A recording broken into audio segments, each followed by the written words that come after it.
Iran তার পরমাণু কর্মসূচি আরও শক্তিশালী করার ঘোষণা দিয়েছে। এর পেছনে রয়েছে আন্তর্জাতিক আণবিক শক্তি সংস্থার এক নিন্দা প্রস্তাব। এই নতুন সিদ্ধান্তটি কি শুধুই প্রতিক্রিয়া, নাকি এর পেছনে গভীর কৌশল রয়েছে?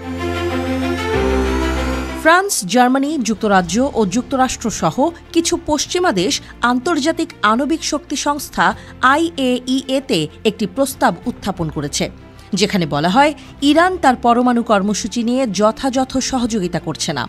এছাড়া ইরানের দুটি স্থানে ইউরেনিয়াম পাওয়া গেছে দাবি করে সে ব্যাপারে জবাব চাওয়া হয়েছে।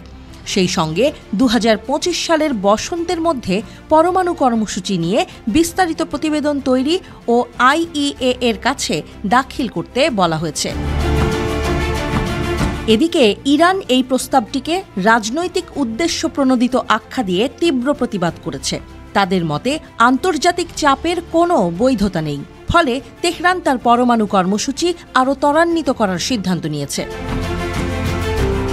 ইরান ঘোষণা করেছে তারা নতুন এবং আরও উন্নত সেন্ট্রিফিউজ স্থাপন করবে, যা দ্রুত ইউরেনিয়াম সমৃদ্ধ করতে সক্ষম। এর মাধ্যমে তাদের পরমাণু সক্ষমতা আরও বৃদ্ধি পাবে। কিন্তু কেন এই পদক্ষেপ?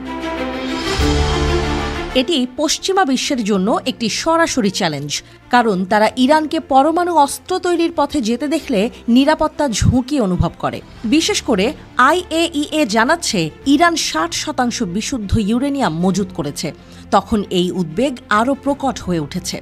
সাধারণভাবে পরমাণু বোমা তৈরির জন্য প্রায় 90% বিশুদ্ধ ইউরেনিয়াম প্রয়োজন। বর্তমানে ইরান যা মজুত করেছে তা 2015 সালের পরমাণু চুক্তির শর্ত থেকে অনেকটাই বেশি। এই পরিস্থিতিতে ইরান আন্তর্জাতিক চাপের মুখেও শান্তিপূর্ণ পরমাণু কর্মসূচি এগিয়ে নিয়ে যেতে চাচ্ছে। তারা তাদের কর্মসূচিকে আন্তর্জাতিক আইনের মধ্যে রেখেই চালিয়ে যাচ্ছে। কিন্তু প্রশ্ন উঠছে, ইরান কি সত্যিই শুধুমাত্র শান্তিপূর্ণ উদ্দেশ্যে পরমাণু প্রযুক্তি ব্যবহার করছে, নাকি এর পেছনে অন্য কোনো গোপন উদ্দেশ্য রয়েছে? ইরান এতদিন দাবি করে আসছে তাদের পরমাণু কর্মসূচি শুধুমাত্র শান্তিপূর্ণ উদ্দেশ্যে। তবে ইরান ইসরায়েল উত্তেজনা এবং মধ্যপ্রাচ্যের রাজনৈতিক অস্থিরতার প্রেক্ষাপটে এই দাবি কতটা গ্রহণযোগ্য তা নিয়ে বিশ্বজুড়ে প্রশ্ন উঠছে।